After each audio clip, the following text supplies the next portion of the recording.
Mesmo sendo bastante curto, esse capítulo vai ter muita coisa para ser discutida.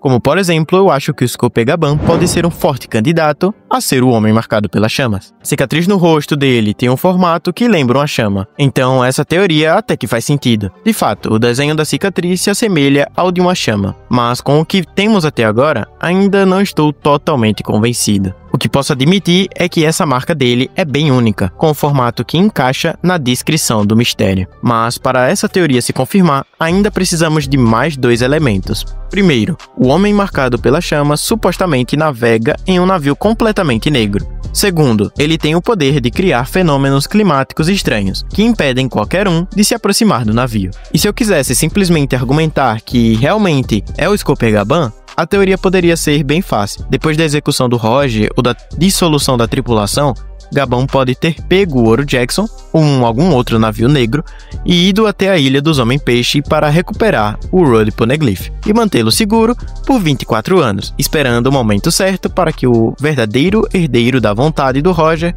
o usasse. Considerando o quanto ele gosta de explorar, Gaban poderia estar sempre navegando pelo mundo.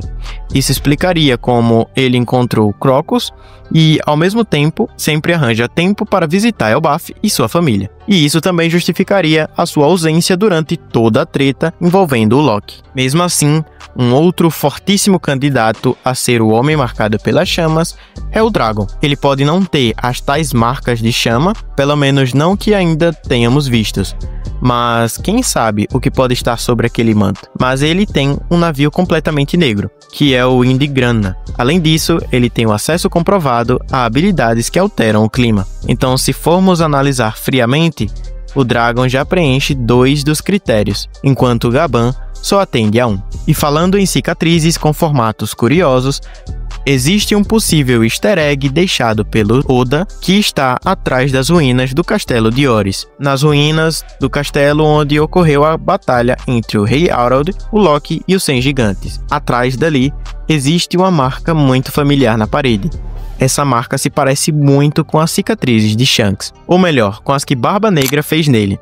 Sei que pode não ter nenhuma conexão com o mistério atual, mas é um detalhe bastante curioso e meio fora do padrão do que esperávamos de um gigante. Agora, um outro ponto muito interessante desse capítulo é a possível inspiração do Oda em seu maior ídolo no mundo do mangá. Estamos falando do Akira Toriyama, já que o designer do Scope-Gaban nos parece muito com o Mestre Kami. Barba, camisa havaiana, óculos escuro e aquele jeitão meio, safado. Ele parece um cara bem divertido. E não seria nenhuma surpresa realmente ser uma homenagem, já que o próprio Oda já falou, se apaixonou de Dragon Ball depois de ter lido o capítulo 2, que curiosamente é um capítulo cheio de piadas perversas com a cena icônica da Bulma tomando banho e o Goku descobrindo pela primeira vez. Mas uma possível outra inspiração é o Scope-Gaban e o Jiraiya, de Naruto. As poses kabuki que o Gaban faz me lembram muito o Jiraiya. Isso combinado com outros aspectos, reforça ainda mais essa conexão. Mas no contexto de One Piece, essas poses provavelmente vêm da época em que Gaban andava com Kozuki Oden. Oden sempre fazia piadas, seguido de uma pose icônica. E já que estamos falando do Oden, tem um detalhe importante. Scope-Gaban já esteve em Wano. Como um explorador nato, faz total sentido ele querer visitar um país fechado como aquele. Provavelmente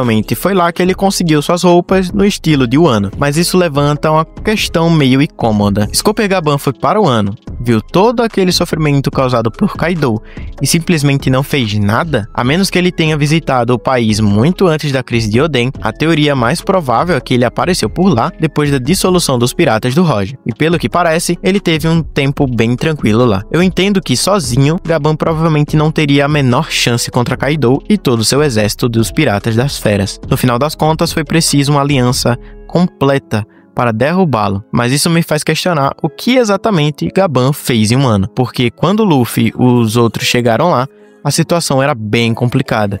Não havia muito o que fazer além de andar pelos campos devastados e contar as fábricas de armas. Será que o Gaban realmente não tentou fazer nada para ajudá-lo? Ou será que ele passou seu tempo lá apenas curtindo e experimentando comidas exóticas? Um outro ponto muito interessante desse capítulo que nós podemos teorizar é o seguinte: Scope-Gaban e também pode estar ligado à Ilha de Drum.